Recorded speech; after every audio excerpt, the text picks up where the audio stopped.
we're going to go right into our closing cost presentation today. And what drove me to put this together is I saw an article that was entitled, as you see on the screen here, "What exactly goes into closing costs?" It was published on May 4th. It's actually from CNN. And it was an interesting article. I think some of the parts of the article were on point, but some were a little bit off base. And I want to review that. In fact, here's a summary of what we're going to talk about today in this segment.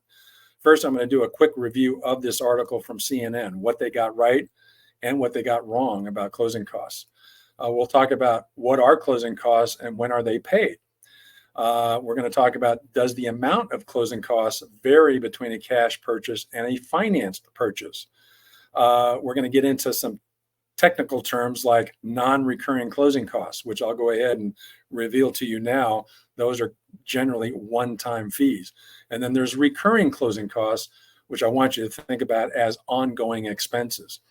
And then, of course, the hot button for everyone, junk fees. You know, you hear that term constantly. And in fact, in the CNN article, junk fees are discussed briefly. And I'm going to touch on that and whether or not CNN got that subject right. And of course, in part of the article, it talks about, are junk fees inherently unjustified?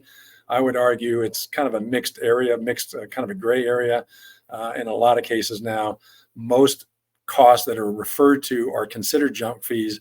That's not actually correct, and those fees are justified. And then finally, I'm going to finish up with what's going on with this NAR settlement, the National Association of Realtors settlement, that's had this big impact on real estate commissions and how they're going to be disclosed and paid, and whether or not those are going to have an impact on buyers' closing costs when they're purchasing a house.